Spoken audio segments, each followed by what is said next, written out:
All right, so what you're going to need is your 13, actually, if I send you some, I'll send you probably 16 inches of webbing because you'll want a little bit to play with, and 2 sets of buckles.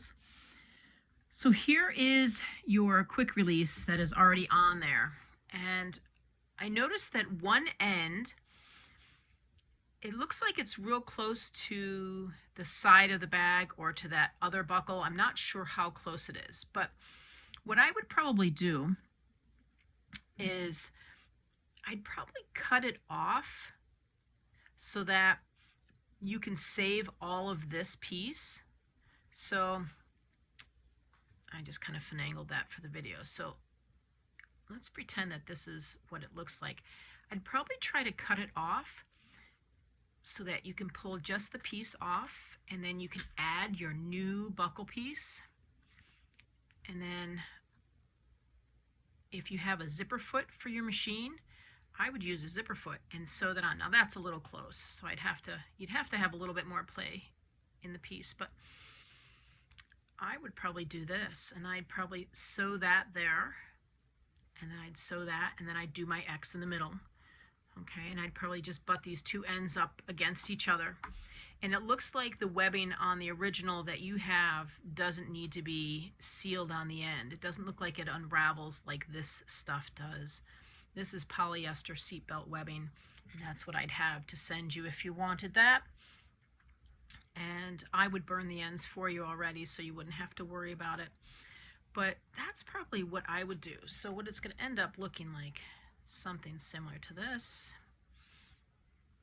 And put your new buckle end on, and then on the other side, again, cut it off. If you have a little room to play with, go ahead, but if not, I would do the same thing. I wouldn't cut it off at the edge because that's going to put too much pressure on it, but I would cut it off center so that you could add your new buckle,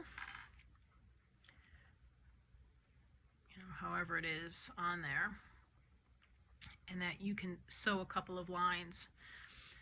All right, I hope that made sense. So then you have your original length basically minus whatever little bits maybe you had to cut off or didn't have to cut off.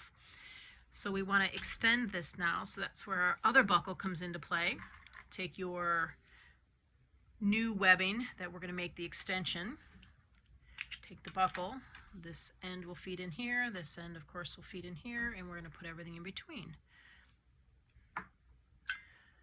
So when I sew webbing, I do a square and then I do an X through it.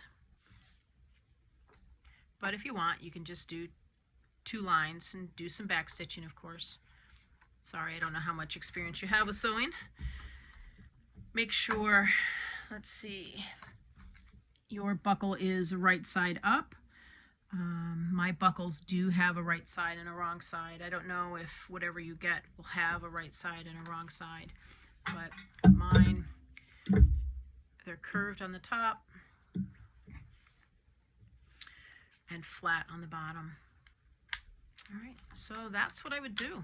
I would add corresponding buckle pieces and then just make a piece for in the middle, and you should be good. Any other questions, just ask.